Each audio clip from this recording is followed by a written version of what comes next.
This is Larry Connors USA. Larry Connors USA. In October, you were on a Zoom call with your colleagues from the New Yorker magazine. Everyone took a break for several minutes, during which time you were caught masturbating on camera.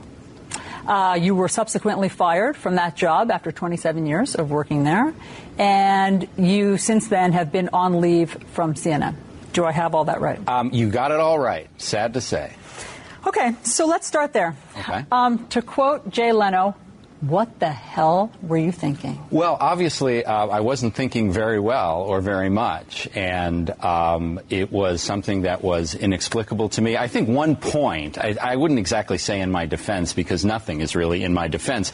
I didn't think I was on the call. I didn't think other people could see me. Well, of course not. Of course not. That's a bright legal mind for CNN. He is an insightful legal mind. I'm not going to dispel that. But here he was, as you were hearing in the interview, called on that Zoom call. Well, Alison Camerata, a CNN anchor, was given the job to interview him, and he's sitting right there beside her. And she flat out says, I'll read the quote again. She said, you were caught masturbating on camera. I wonder how many times she ran over that phrase in her head before she actually had to say it and bring it out like that. Pleasuring yourself or however, but she went right to it, to the clinical term. Let's put it that way. So there was Jeffrey Toobin back in October, and as they pointed out, he got fired from New York Magazine. He had worked New Yorker Magazine, working for them for 25 plus years. He was also working for CNN as a political analyst. They did not get to use him in the November election in time since because that event happened in October, so he was suspended from CNN. I don't know if he got pay or not during that time, but now he's back. They're bringing him back on board. Now, let's stop for a second here. I believe in redemption. I believe it not only because of the Bible, but my belief that, if you make a mistake and you're really willing to make up for it, then you should be allowed some redemption on some things. If you slaughter and kill your children, you're going to have to talk to God about redemption then, because I will not forgive you. I don't have that kind of mercy in me. Thank God does. Thank God that God does have it. So anyone who is convicted of a crime, be it a white-collar crime or even some other felony, as long as it's not involving death or molesting, sexually abusing children or women or boys, then I'm saying, okay, if you paid your price, if you were convicted and you served the time you were given, even if you get a few days off or months off, and then you may have a chance to remake your life and move past it. And many have. You have to accept that. You can't just say, well, you're beyond rehabilitation. There are some that are that way. There's not going to be rehabilitation for some. This gets into the question of, would CNN bring him back if they think he's going to do it again on TV? No, they wouldn't. But that's not going to happen. It better not happen. But now while we're talking, and I'm willing to accept forgiveness, and if, you're coming forward and trying to move forward, well, then why is it that the left is always willing to forgive their own for something as vile as that took place? I know it's all part of human nature, but doing it then and thinking he was by himself, it still was caught, and they still bring him back.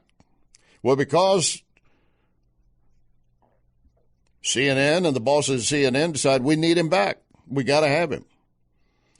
And I'm thinking about all the other possible attorneys they could bring in and have them. Let me see, Michael Avenatti. Oh, no, they turned their back on him, didn't they? The one who was representing Stormy Daniels against Trump.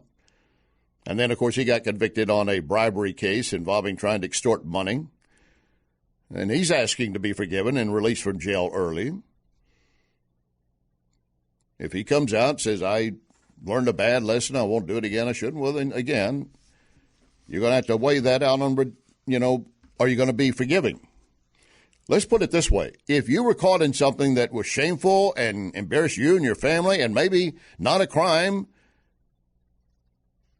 and yet everybody's seen it and it's exposed, so to speak, no pun intended, would you want a chance to at least come back and go forward with your life? Do you think you should be given one? So I'm not condemning Toobin trying to move forward. I'm not even really condemning CNN for bringing him back, except when you put it in contrast of how they handle anyone on the other side. And I've got a perfect example coming up. But let's go back to the interview as Alisyn Camerota was talking to him about what happened in October when he got caught on that Zoom call, pleasuring himself. What the hell were you thinking? Well, obviously, I wasn't thinking very well or very much, and it was something that was inexplicable to me. I think one point, I wouldn't exactly say in my defense, because nothing is really in my defense. I didn't think I was on the call. I didn't think other people could see me. You thought that you had turned off your camera? Correct. I thought that I had turned off the Zoom call. Now, that's not a defense. This was deeply moronic and indefensible, but I mean that is part of that is part of the story. That is correct. That's part of the story. I'm sure he was not thinking the camera was on and that anyone could see. I'm sure of that. I want to buy that. And he admitted it's not really part of a defense. It's just part of the story. Another fact. Because it's saying if I thought the camera was on there, everybody could see me, well, I wouldn't have done it, or I'd go in another room. And he admitted it's moronic. So CNN is bringing back a legal analyst who admits he's moronic. And the problem that comes with it, even though you might be forgiving and accepting and say, okay, he earns another chance. Tell me this. Every time you see him on the air going forward, are you not going to think, oh, and he has to know everyone out there is thinking that. You forgive, but you don't forget. Or maybe you don't forgive. Reminds me of two older women. They had a feud years before, hadn't really spoken to each other, just kind of avoided each other. And then one day they bump into each other in the grocery store. And the one starts talking to the other. And the one that's being talked to says, oh, my God, I'm glad you talked to me. I thought you had never forgiven me for what happened years ago. And the other woman said, oh, I forgave you. I distinctly remember forgiving you. In other words, it has not gone away. This is never going to go away with Toobin. And yeah, if Saturday Night Live and all those comedians do what they normally do with a Republican caught in something, they're going to go wall to wall and have all kinds of fun and laugh with. You think they will? Do you think they will? Well, tell me, what have they done about Hunter Biden and the laptop in general, and then the most recent messages coming out where he used the N-word multiple times in text messages with his white attorney? I told you about this the other day. It was a part of a January 2019 text to his corporate attorney, talking about he had a big thing. Let's put it that way. And told the lawyer, I only love you because you're black and you're that true dat N-word. That's written out. And another text he had written to the Chicago lawyer, how much money do I owe you because N-word, you better not be charging me Hennessy rates. In other words, the price of buying an expensive scotch. Oh, he did a memo, he put up a meme, of his father hugging Obama and put the caption under it. Obama saying, gonna miss you, man. Joe saying, can I say it just as once? And Obama sighs, says, go ahead. And Joe, according to the meme and the caption under it, you are my N, Barack. Have you seen that coverage on CNN? Anywhere? Any of the major networks? Now, again, Hunter Biden is a crackhead, dope addict, and all those other things that are messed up. Doesn't excuse it. And I thought, if you dared mislabel someone nowadays, the cancel culture, they will come after you full. Well, in this case, they're not going to go after Toobin. They're not going to go after Biden. You know who they did go against? Former Pennsylvania Senator Rick Santorum, serving 12 years as a senator. And then he, after coming out of office, he was picked up by CNN to become an analyst, because then they could say, we have a conservative working for us, giving their view on everything. But every time you saw Santorum, you had at least 2, maybe 3, or even 4, either paid members of CNN actual staff or other analysts who were all going to be far, far left. He could barely get a word in. Anything he said, they challenged everything. He was not allowed to challenge anything. But then here's what happened. He was not on air, not on CNN. He was addressing a group and talking about contributions to this nation by the American Indians, basically. He was speaking to the Young America's Foundation Standing Up for Faith and Freedom Conference.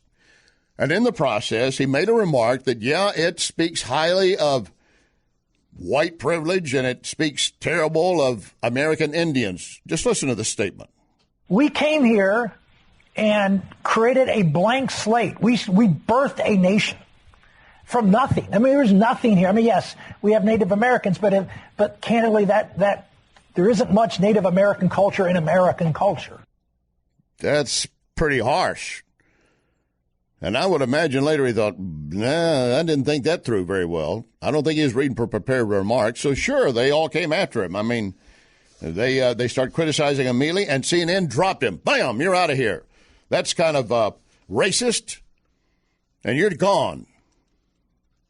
And, of course, it got applauded by the other mainstream media and at that time, and the American Indians all coming forward and saying, yeah, that's right. But then you know what happened with CNN? After they did that, well, then they did a piece on during election live coverage, night coverage in November. CNN labeled Native American voters as something else. They called them something else. Also, a CNN host incorrectly identified a Minnesota Lieutenant Governor Peggy Flanagan as a member of the White Earth Band of Ojibwe as a white woman when she obviously has Indian heritage. Did they fire her, do anything like that? No. So once again, back to Toobin trying to work his way back into your graces. Listen. I have spent the 7 subsequent months, miserable months in my life, I can certainly confess, trying to be a better person. I mean, in therapy, trying to do some public service, working in a food bank, which I certainly am going to continue to do, working on a new book about the Oklahoma City bombing. But I am trying to become the kind of person that people can trust again. And I understand that. Even if they trust him, they're not going to in the back of the mind every time say, oh, I know what you did. Everybody knows what you did. And CNN is willing to bring him back on board. We'll see how far that plays out. Then we have a mayoral race in New York City, and one says, take the guns away from the cops.